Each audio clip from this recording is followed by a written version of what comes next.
तो दोस्तों आज मैं एक्सप्लेन करने वाला हूँ एक बहुत ही बेहतरीन south Korean mystery thriller horror film को जिसका नाम है स्वाहा द सिक्स्थ फिंगर।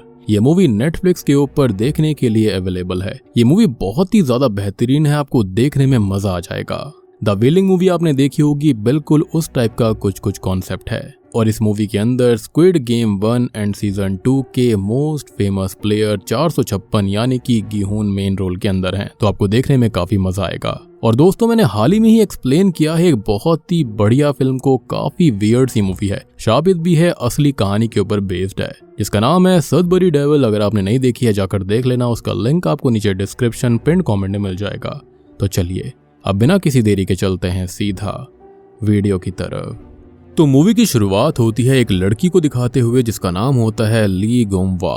वो अपनी कहानी बता रही होती है। वो बताती है कि 1999 में जब उसका और उसकी ट्विन सिस्टर का जन्म हुआ था, तब गांव के सभी जानवर अजीब तरह से मरने लगे थे, काफी अजीब तरह से रिएक्ट कर रहे थे, जिससे कि गांव के लोगों को काफी तकलीफ हुई। अब जन्म के बाद ही दोनों बहनों को मां के गर्भ से निकाला गया, लेकिन सभी ये देखकर हैरान रह गए थे कि ली की खुद की बहन ने सरवाइव करने के लिए उसकी मां के गर्भ के अंदर ही उसका पैर खाना चालू कर दिया था। और सभी के 5 उंगलियां होती हैं, लेकिन उसकी ट्विन सिस्टर की 6 उंगलियां थी, वो भी दोनों हाथों में। ये बहुत ही ज्यादा अजीब बात थी। ली बताती है कि वो तो नॉर्मल रही, लेकिन उसकी बहन को इविल डिक्लेयर कर दिया गया था। इनफैक्ट ना ही उसके बर्थ को रिकॉर्ड के अंदर दिखाया गया था और ना ही उसका कोई नाम था, सब उसे द थिंग कहकर ही बुलाया करते। डॉक्टर्स ने यह भी कहा था कि वो ज्यादा दिन तक जिंदा भी नहीं रह पाएगी। खैर वो बताती है कि उनके जन्म के 1 हफ्ते बाद ही उनकी मां चल बसी थी और उनके पिता ने भी खुद को खत्म कर लिया था, जिसके बाद उनके ग्रैंड पेरेंट्स ने ही उसको संभाला था। अब ली एक बात और बताती है कि उस डॉक्टर ने जो कुछ भी उसकी ट्विन सिस्टर के बारे में प्रेडिक्ट किया था कि वो ज्यादा दिन तक जिंदा नहीं रह पाएगी, ये बिल्कुल गलत प्रेडिक्शन होती है, क्योंकि वो इतनी आसानी से नहीं खत्म होने वाली थी और वो आज तक जिंदा है उनके साथ में, लेकिन उसको सबसे छुपाया गया है। ऑफिशियली बाकी सब दुनिया के लिए वो खत्म हो चुकी है, लेकिन वो आज भी उनके साथ रहती है छुपकर,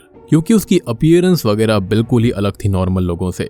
खैर अब यहाँ से कहानी प्रेजेंट टाइम में यानी कि 2014 में आती है, जहाँ पर हम देखते हैं कि ली जिस गांव के अंदर रह रही है, उस गांव के अंदर पिछले कुछ समय से ही पालतू जानवर जो थे वो मर रहे थे। और ये माहौल बिल्कुल उसी तरह का हो रहा था जैसे कि जब उसकी इविल ट्विन सिस्टर का जन्म हुआ था। इसलिए एक ब्लैक मैजिक करने वाली लेडी यानी कि एक शेमन को उस गाँव के अंदर इस दिक्कत को सॉल्व करने के लिए बुलाया जाता है। और ये जो शेमन होती है वो काफी पावरफुल होती है, काफी प्राउडफुल भी होती है। अब गांव के अंदर एक आदमी शेमन को बताता है कि जब से ये परिवार यानी कि ली का परिवार यहाँ गांव के अंदर आए हैं, तब से ये सब हो रहा है। अब फिर शेमन और कुछ गांव वाले ली के घर की तरफ जाते हैं। ली दरवाजे से ही उन लोगों को आता हुआ देखती है और अपने ग्रैंड पेरेंट्स को आकर बताती है। फिर ली के ग्रैंड पेरेंट्स दरवाजा और खिड़कियां भी बंद कर देते हैं। अब जब शेमन और गांव वाले इनके घर की तरफ आते हैं, तब ये लोग दरवाजा ही नहीं खोलते और फिर शेमन को वहीं से लौटना पड़ता है। अब मूवी के इस पार्ट में हम ली के घर के अंदर के सीन को देखते हैं, जहां पर हमको कुछ इंटरेस्टिंग बातें पता चलती है। असल में ली और उसकी जो बहन है वो ट्विंस थे और उनके जन्म के कुछ ही समय के भीतर ही उसके माता पिता खत्म हो गए। तब उसके ग्रैंड पेरेंट्स ने ही उनको अडॉप्ट कर लिया। ली तो नॉर्मल होती है, लेकिन वो लंगड़ाकर चलती थी और उसकी एक ट्विन सिस्टर होती है जिसको सभी इविल मानते हैं और इसी वजह से उसे सीक्रेटली एक कमरे के अंदर बंद कर रखा जाता है ताकि वो दुनिया की नजरों में ना आ सके। अब वो एक क्रिश्चियन परिवार से थी, इस वजह से ली की ग्रैंड मदर हमेशा जीसस क्राइस्ट को अपनी इविल पोती के लिए प्रे करती हुई दिखाई देती है। वो परिवार जहाँ भी जाया करता था, वो अपने उस इविल मेंबर यानी कि ली की बहन की वजह से उन्हें जल्दी से जल्दी वहां से जाना पड़ता, क्योंकि हर बार का यही हाल था। वो जहाँ भी जाया करते थे वहाँ के जानवर हमेशा मर जाया करते और इसी वजह से ये लोग एक जगह पर ज्यादा दिन टिकते नहीं थे। 2 से 3 महीनों में इन्हें बार बार जगह बदलनी पड़ती। सबसे बड़ी बात कि ली जो होती है वो अपने ट्विन सिस्टर को खाना बाहर से ही दिया करती थी। उसके साथ में काफी अजीब चीजें हो रही थी एंड वैसे भी अगर वो बाहर भी रहती तो सब लोग उसको मार देते, क्योंकि उसका अपीयरेंस इतना खतरनाक था। खैर अब उसी रात शेमन जो होती है ना, वो बहुत ही ज्यादा प्राउडफुल हो जाती है। उसे लगता है कि उसे इस इविल को भगाना ही पड़ेगा और वो बहुत ही ज्यादा क्यूरियस थी उसे देखने के लिए। उसे अपनी शक्तियों पर बहुत ही ज्यादा भरोसा था। उसने ये प्लान बनाया था कि वो किसी भी तरह से उस परिवार के सीक्रेट को जानकर रहेगी। इसलिए शेमन उस रात ली के घर के करीब जाती है, जहाँ पर बैकयार्ड से उन्हें किसी बच्ची के रोने की आवाज सुनाई दे रही थी। अब शेमन जब उस आवाज के करीब आती है, तब वहाँ पर कुछ पालतू कुत्ते उस पर तेजी से भौंकने लगते हैं, जो कि यहाँ पर ली का परिवार ही पाला करता था। अब वो शेमन थोड़ा और आगे बढ़ती है तो उस ईविल लड़की के कमरे से सांप निकलता है और शेमन को काट लेता है, और फिर उसके बाद में वहां से ढेर सारे सांप बाहर आते हैं जैसे कि वो उसे प्रोटेक्ट कर रहे हों। और ये देखकर शेमन बहुत डर जाती है और वहां से डरकर भाग जाती है क्योंकि उसने आज तक ऐसी किसी शक्ति का सामना नहीं किया था। एनीवेज, अब अगले सीन में हम एक नए कैरेक्टर से इंट्रोड्यूस होते हैं जिसका नाम है पास्टर पार्क, और आप इसको स्क्विड गेम के मेन कैरेक्टर गिहुन से जानते होंगे। खैर, ये शख्स जो है ना वो एक ऑर्गेनाइजेशन रन करता है जिसका काम था फ्रॉड रिलीजियस कल्ट को एक्सपोज करना, और ये कोई चैरिटेबल ऑर्गेनाइजेशन नहीं है, ये लोग प्रॉफिट के लिए काम किया करते थे। अब इस बार इनकी नजर एक डोंग बांग यो या फिर डियर माउंटेन नाम के रिलीजियस कल्ट पर पड़ती है, और इसको निशाने पर रखने का कारण ये था कि एक उड़ती उड़ती खबर आई थी कि इसी कल्ट के एक मेंबर ने हाल ही में ही एक 10 से 12 साल की टीनेजर लड़की को खत्म किया है। अब पार्क जो होता है वो डियर माउंटेन के कल्ट के ऊपर अपनी इन्वेस्टिगेशन को शुरू करता है, जहां पर उसको पता चलता है कि ये कल्ट असल में बुद्धिज्म रिलीजन को फॉलो करता है। और इसमें एक और खास बात ये थी कि जहां पर दूसरे बुद्धिज्म ग्रुप्स डोनेशन लेते हैं, वहीं पर इनके हिसाब से ठीक अपोजिट हुआ करता था। ये अपने फॉलोअर्स को डोनेशन देकर उनकी हेल्प किया करते। अब इस बात के बारे में पार्क जाकर दूसरे बुद्धिज्म मॉन्क्स और उनके हेड के साथ में डिस्कशन करता है, जिसके अंदर उन सब में से किसी को भी इस कल्ट के अंदर कोई भी दिक्कत नजर नहीं आती। लेकिन एक मॉन्क हेड मॉन्क को ये कहता है कि उसे उनकी टैक्टिक्स पर थोड़ा सा शक है और उनको रोकना भी जरूरी है, क्योंकि अगर ऐसा ना हो आगे चलकर कोई बहुत ही बड़ा हादसा हो जाए और एक नया धर्म बनकर सामने आ जाएगा। और ऐसा इसलिए था क्योंकि इसी कल्ट के एक आदमी ने एक लड़की को मारा था, जिसके चलते सबको उस पर शक था। अब यहाँ पर बाकी के जो सारे मॉन्क्स होते हैं वो इस चीज को एक अफवाह मान रहे होते हैं, लेकिन एक मॉन्क होता है जो कि पार्क की हेल्प करने की कोशिश करता है। अब बाद में जब पार्क इन्वेस्टिगेशन को कंटिन्यू करने की प्लानिंग करता है, तब एक मॉन्क पास्टर से ये कहता है कि वो उस कल्ट की स्क्रिप्चर्स को लेकर आए, उनके रिलीजियस किताब को लेकर आए जिसे वो फॉलो करते हैं, और इससे उसे ज्यादा जानकारी मिल जाएगी उस कल्ट के बारे में, और इससे शायद उस कल्ट का पर्दाफाश भी हो सकता है अगर वो गलत है तो, और अगर गलत नहीं है तो बहुत अच्छी बात है। खैर, अब पार्क को भी उस मॉन्क का ये सुझाव काफी पसंद आता है। साथ ही साथ वो जो लड़की होती है ना, यानी कि 10 से 12 साल की, जिसके मर्डर को इन्वेस्टिगेट करा जा रहा था, असल में उसे एक कॉन्क्रीट दीवार के अंदर गाड़ कर रखा गया था, यानी कि उसे बहुत ही अजीब तरह से मारा गया, जो कि बहुत ही ज्यादा खतरनाक था, और इसी चीज को पुलिस इन्वेस्टिगेट भी कर रही होती है। खैर, अब अगले सीन में हम एक कंस्ट्रक्शन कंपनी के ट्रक ड्राइवर को देख पाते हैं जिसका नाम किम जॉल जिन होता है, और इन्हीं कंस्ट्रक्शन कंपनी की साइट पर ही उस लड़की की लाश भी मिली थी। खैर, अब ये अपने घर पर आता है जहां पर उसे एक आदमी मिलता है जिसका नाम गुआंग मॉक था, और बाहर आने पर गुआंग मॉक उसे इंस्ट्रक्ट करते हुए ये कहता है कि उसका काम अब पूरा हो चुका है और अब उसे खत्म करना होगा, क्योंकि पुलिस भी उसे ढूंढ रही है, क्योंकि वो इस मर्डर के अंदर क्राइम सस्पेक्ट था। सबसे इंटरेस्टिंग बात ये होती है कि ये दोनों एक दूसरे को काफी इज्जत दे रहे थे, एक दूसरे को ये किंग कहकर बुला रहे थे, जो कि बहुत ही अजीब बात होती है। और एक छोटी सी डिटेल ये होती है कि जो किम जॉल जिन होता है ना, उसे हमेशा कुछ बच्चियों के खून की और उनकी लाशों के लटके रहने के विजन्स हमेशा आते रहते थे। किम जॉल जिन गुआंग मॉक से एक बात और कहता है कि उसने फादर को फेल किया है, उसे काफी अजीब फील हो रहा है, और उसे रात को लड़कियों की आवाजें आती हैं रोने की, और इस चीज से वो बहुत ही ज्यादा परेशान रहता है। एनीवेज, अब उस डेड लड़की की ऑटोप्सी करी जाती है, जहां पर पता चलता है कि उसकी उम्र 10 से 12 साल की रही होगी। सबसे इंटरेस्टिंग बात कि वो 1999 में ही जन्मी थी। एक और बात कि उसके मुंह के अंदर कुछ बीड्स मिलती हैं, साथ ही साथ कई सारे टेलिस्मैन्स भी मिलते हैं, जो कि ये दर्शाते हैं कि ये काम किसी नॉर्मल इंसान का नहीं था। इनफैक्ट ऐसे सिमिलर केसेस पास्ट में भी हो चुके थे। तभी हम देखते हैं कि पुलिस जो होती है वो भी किम जॉल जिन की लोकेशन के बारे में जान जाती है कि ये सब उसी ने किया है। अब पार्क जो होता है ना, उसने भी रिलीजियस कल्ट के स्क्रिप्चर्स को मंगवा लिया था, किताब को मंगवा लिया था, जहां पर उसको ये पता चल जाता है कि ये जो कल्ट है ना, वो असल में बुद्धिज्म रिलीजन के 4 गार्डियन यानी कि किंग्स को फॉलो करते हैं, यानी कि जो लॉर्ड बुद्धा के 4 गार्डियन प्रोटेक्टर्स थे ना, उसको फॉलो किया जाता है। और अब आपको ये बात भी समझ में आ रही होगी कि यहाँ पर ये जो गुआंग मॉक और दूसरा आदमी था, यानी कि किम जॉल जिन, वो एक दूसरे को किंग कहकर क्यों बुला रहे थे। तो एक बात तो क्लियर हो जाती है कि ये दोनों इसी कल्ट के मेंबर्स हैं, और लॉर्ड बुद्धा ने ईविल से लड़ने के लिए इन 4 किंग्स को अपॉइंट किया था, जो कि east, west, north and south दिशा को प्रोटेक्ट किया करते थे। और लॉर्ड बुद्धा के इन फॉलोअर्स के 4 रिलीजियस प्लेसेस भी थे, यानी कि इस कल्ट के खाली 2 ही ब्रांचेस नहीं थी, बल्कि 4 ब्रांचेस होती हैं जो कि चारों दिशाओं में फैली हुई थी। और पार्क ने 2 को ढूंढ भी लिया था और 2 को ढूंढना बचा हुआ था। खैर अब कुछ ही पलों के बाद में पेस्टर उस तीसरी लोकेशन को भी ढूंढ लेता है और वहां पर उसे इन चारों गार्डियन की तस्वीरें और एक डायरी मिल जाती है। खैर अब यहाँ से सीन शिफ्ट होता है किम चॉल जिन की तरफ, जहां पर हम देखते हैं कि पुलिस उसके घर पर पहुंच गई थी और वो लोग उसकी माँ के करीब बैठे हुए थे कि तभी किम चॉल जिन अपनी माँ के फोन पर कॉल करता है। वो अपनी माँ से कहता है कि अब उसका वक्त आ चुका है जाने का और उसे जाना होगा और वो अपनी माँ से सीधा स्वर्ग में मिलेगा और उसने जो कुछ भी अब तक किया है उसके लिए भगवान को उस पर गर्व होगा। तभी सारे पुलिस वाले फौरन भागते हुए उसके टेरेस पर जाते हैं, लेकिन हम ये देखते हैं कि तब तक वो खुद को खत्म कर चुका था। इनफैक्ट हमको ये भी पता चलता है कि गुआंग मॉक को समझ आ चुका था कि उसके साथी ने खुद को खत्म कर लिया है। खैर अगले सीन में हम देखते हैं कि जो इस रिलीजियस कल्ट के एक ब्रांच की हेड होती है वो सीधा गुआंग मॉक को एक पर्सनल डॉक्यूमेंट्स दे रही थी और ये डॉक्यूमेंट्स उसे देने के लिए किसी और ने नहीं बल्कि किम जॉल जिन ने ही कहा था। अब उसके अंदर ली नाम की ही लड़की की डिटेल्स होती है जो कि अब तक हमें स्टार्टिंग में कुछ कहानियां सुना रही थी कि उसकी बहन जो थी वो एक ईविल है और उसको अलग रखा जाता है, जिसके बाद अब ये आदमी जो होता है वो ली के ऊपर नजर रखने लगता है। मीनवाइल हम देखते हैं कि पार्क को मिली डायरी वो एक मॉन्क को दिखाता है और रिसर्च में पता चलता है कि ये डायरी असल में किम जो सोक ने लिखी है, जो कि एक डायरी नहीं बल्कि उनके स्क्रिप्चर्स हैं, जिसके अंदर नॉर्मल बातें ही लिखी गई हैं लेकिन इसके साथ छेड़छाड़ करी गई है। इसके अंदर एक भविष्यवाणी भी करी गई है कि यहाँ पर ईविल और गॉड के बीच में लड़ाई होगी। असल में ये जो रिलीजियस किताब थी ना, ये किसी और ने नहीं बल्कि ये किम जू सॉक नाम के एक व्यक्ति ने लिखी थी। अब पार्क को ये बात पता चलती है कि किम जू सॉक जो थे वो असल में लॉर्ड बुद्धा के फॉलोअर थे और अब वो उस स्टेज पर पहुंच चुका है जहां पर वो खुद में खुद को भगवान मानता है और उसे गॉड की उपाधि मिल चुकी है। बेसिकली वो लॉर्ड बुद्धा के एक और जन्म है जिनको मैत्रेय कहा जाता है। हेड मॉन्क पार्क को ये बताते हैं कि किम जू सॉक का जन्म 1899 में हुआ था और अब तक वो जिंदा है, जो कि बहुत ही मिस्टीरियस बात है क्योंकि आज तक कोई भी शख्स उस वक्त से आज तक जिंदा नहीं रह पाएगा।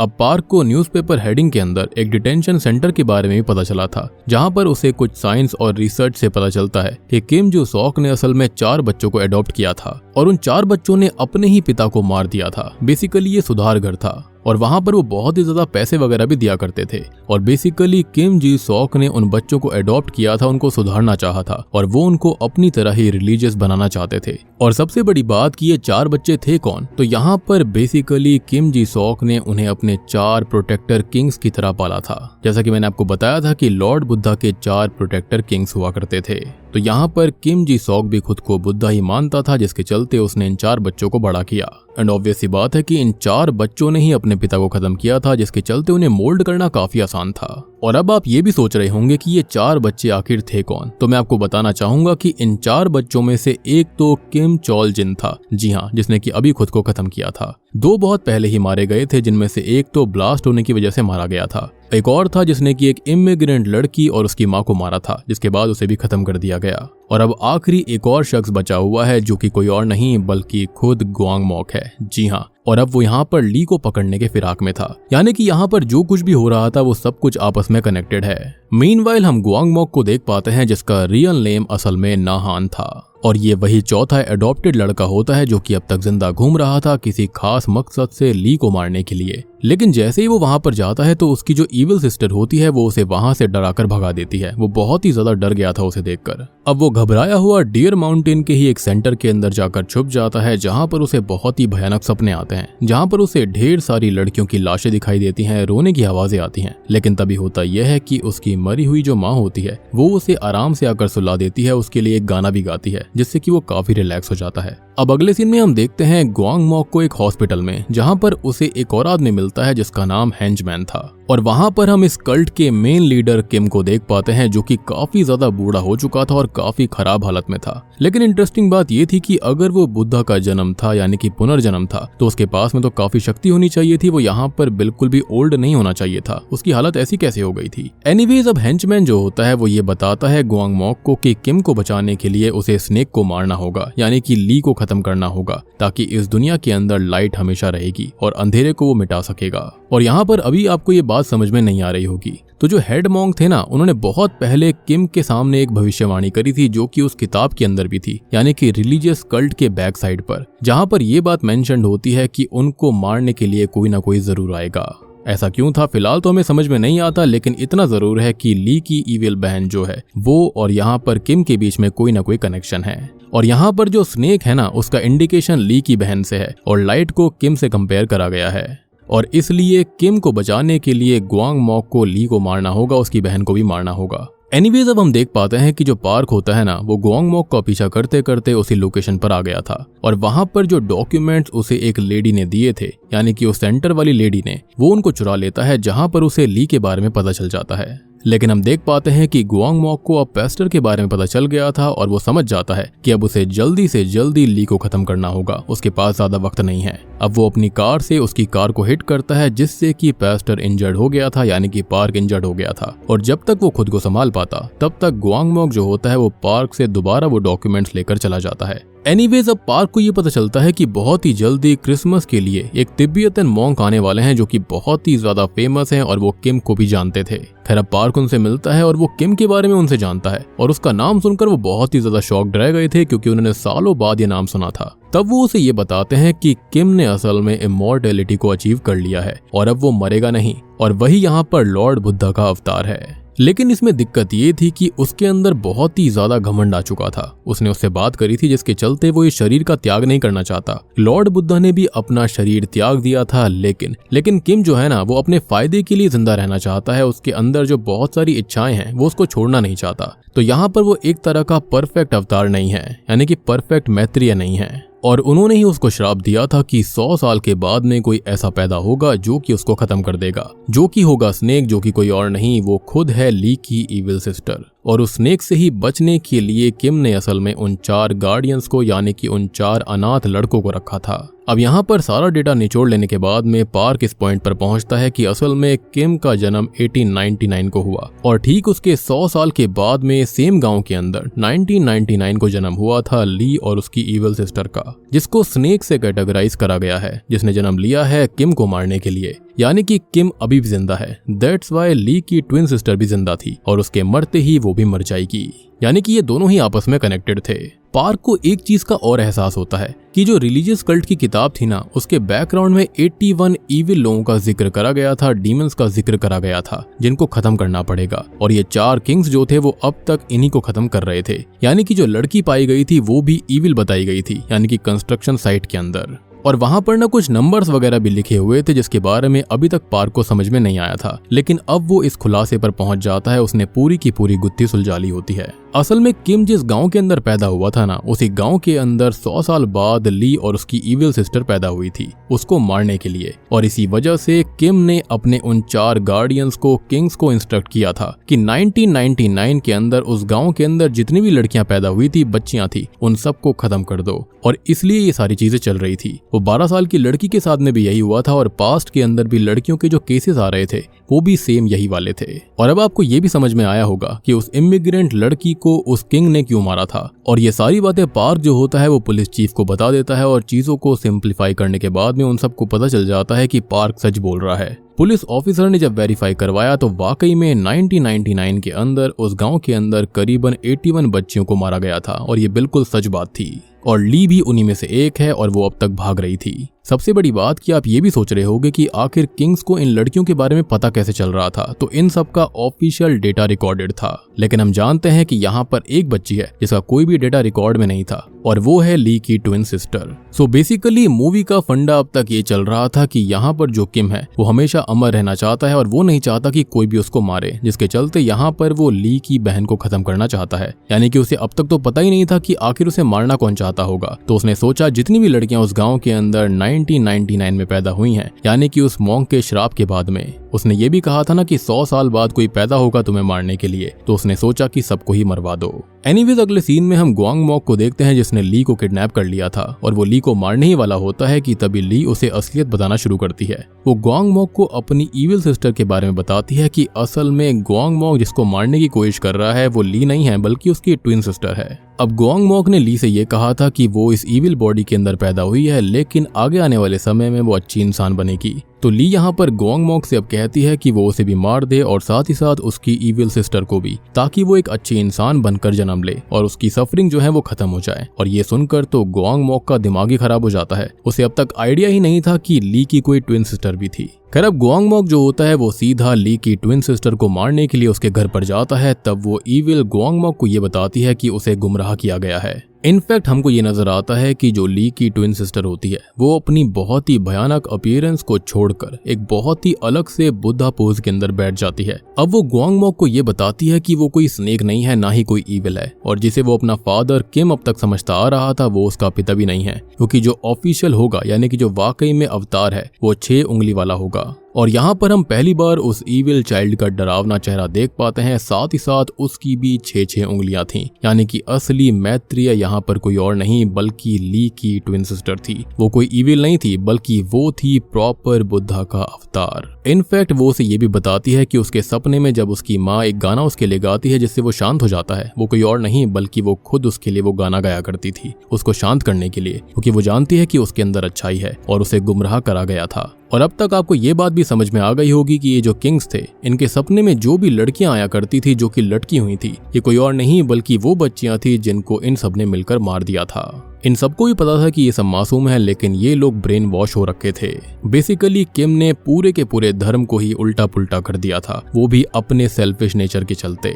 ली की ट्विन सिस्टर उसको समझाती है कि अब उसे क्या करना होगा, उसे जो कुछ भी करना है अपने मन से करना होगा और उसे अच्छाई और सच्चाई सब कुछ सामने देखनी पड़ेगी। अब गुआंगमॉक जो होता है वो सीधा उस बीमार आदमी के पास जाता है जिसे हेंचमैन ने किम बताया था, और जब वो उसकी उंगलियों को चेक करता है तो उस बीमार आदमी के हाथ में खाली 5 उंगलियां होती हैं, जिसका मतलब वो किम था ही नहीं। जी हाँ, वो एक फेक था, यानी कि कॉन मैन था। तभी हेंचमैन समझ जाता है कि गुआंगमॉक को असलियत पता चल चुकी है, और फिर हेंचमैन जो होता है वो धोखे से गुआंगमॉक को शूट करके घायल कर देता है, क्योंकि असली किम और जो अवतार होता है वो कोई और नहीं बल्कि वो हेंचमैन था। और सबसे बड़ी बात कि जो पार्क होता है वो ये सारी चीजें छुप कर देख रहा होता है। वो समझ गया था कि यहाँ पर असलियत क्या थी, क्योंकि वो खुद शॉक्ड हो गया था किम को देखकर कि इतना बूढ़ा इंसान कोई मैत्रेय कैसे हो सकता है। लेकिन असलियत उसको भी समझ में आ गई थी कि वो नहीं बल्कि हेंचमैन ही असली मास्टर किम है, जिसने कि इस रिलीजियस कल्ट को शुरू किया अपने फायदे के लिए और 4 किंग्स को बनाया, जिसके चलते वो उसका काम कर रहे थे, डर्टी वर्क कर रहे थे उन छोटी मासूम बच्चियों को खत्म करने का।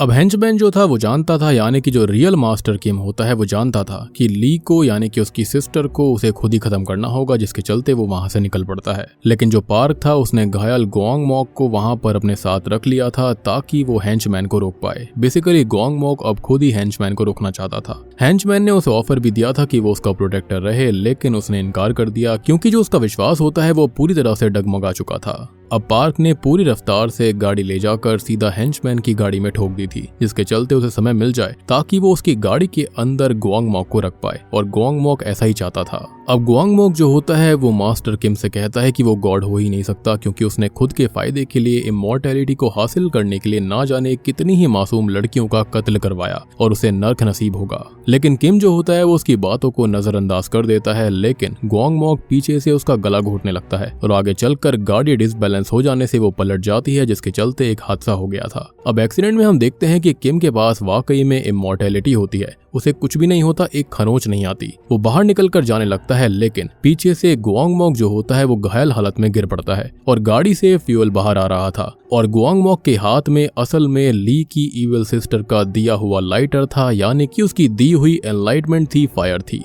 और ये कोई नॉर्मल लाइटर नहीं होता बल्कि खुद लॉर्ड बुद्धा का आशीर्वाद था। अब गुआंगमॉक फाइनली सही काम करता है और वो उस लाइटर से आग लगा देता है, जिसके चलते किम भी झुलस कर मारा जाता है, क्योंकि यहाँ पर ये आग बिल्कुल भी नॉर्मल नहीं थी। जिसके चलते होता यह है कि गुआंगमॉक और किम दोनों ही मारे जाते हैं। साथ ही साथ हम देख पाते हैं कि ली अपनी बहन के साथ थी और वो उसका साथ देती है, लेकिन एट द एंड होता वही है कि ली की जो बहन होती है वो भी अपना देह त्याग कर देती है, क्योंकि अब उसका मकसद कंप्लीट हो गया था और लॉर्ड बुद्धा ने भी अपना मकसद पूरा होते ही अपने शरीर का त्याग किया था। और इसी के साथ में यहाँ पर ली की बहन भी खत्म हो जाती है। और अब मूवी के अंत में पैस्टर एक कहानी सुना रहा होता है कि असल में गॉड इंसानों को सफर ही इसलिए करवाते हैं क्योंकि उसके पीछे एक खास मकसद छुपा होता है। यानी कि जैसे कि यहाँ पर ली की जो बहन थी उसने इतना सफर इसलिए ही किया था और उसको रात में हमेशा छोटी बच्चियों के रोने की आवाज आया करती थी, तो उसको एहसास हुआ करता था कि बच्चियों के साथ में कितना गलत हो रहा था। वो सारी चीज जानती थी, लेकिन अंत में उसने किम का खात्मा इनडायरेक्टली करवा ही दिया।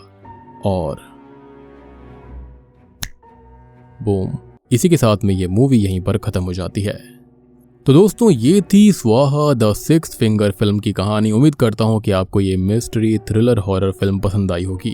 अब अगर इसको बिल्कुल शॉर्ट में समझा जाए तो 1899 में किम का जन्म हुआ था और उसको पता चल गया था कि वो इमॉर्टल है। लेकिन जो उसकी थिंकिंग थी ना, वो बुद्धिज्म को लेकर बिल्कुल अलग थी। वो अपना देह त्याग नहीं करना चाहता था, वो चाहता था कि वो हमेशा जिंदा रहे, यूथफुल रहे। लेकिन ऑब्वियस सी बात है, जो तिब्बतियन मॉन्क थे वो उससे मिले थे, वो उसकी सोच को समझ चुके थे। वो ये भी समझ चुके थे कि ये एक नकली मैत्रेय है और उन्होंने ही उसको श्राप दिया था कि 100 साल के बाद में सेम टाउन के अंदर जन्म होगा एक ऐसे शख्स का जो कि उसे खत्म कर देगा। अब ऑब्वियस सी बात है, इसके चलते उसने ढेर सारे पाप किए। किम ने ठीक 100 साल के बाद जन्म लेने वाली इस गांव के अंदर हर एक बच्ची को खत्म करवा दिया। और जो ली की बहन थी वो बची इसलिए गई थी क्योंकि उसका कोई रिकॉर्ड ही नहीं था। अब कह सकते हो कि ये भगवान की लीला ही थी।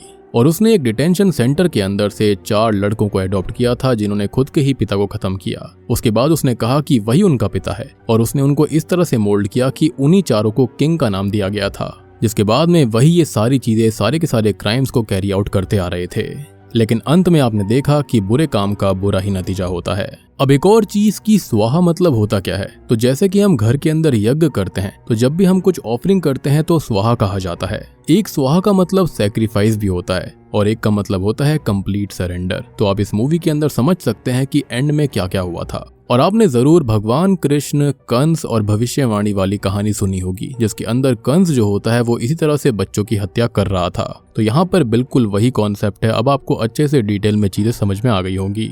किम ने यहाँ पर इनडायरेक्टली एक गलत ही कल्ट बना लिया था। उसने सारी की सारी चीजों को, रिलीजियस चीजों को अपने हिसाब से मोल्ड कर दिया था। एक और इंटरेस्टिंग बात कि इस मूवी के अंदर जो किम होता है ना, उसने अपने रिलीजियस कल्ट की किताब खाली 4 ही कॉपी छपवाई थी, जिसके अंदर एंड में काफी सारे नंबर्स लिखे हुए थे जो कि उन्हीं बच्चियों के पैदा होने का समय था, डेट था। जिसके चलते ये जो 4 किंग्स थे ना, वो ये सारे के सारे क्राइम्स को कैरी आउट कर रहे थे।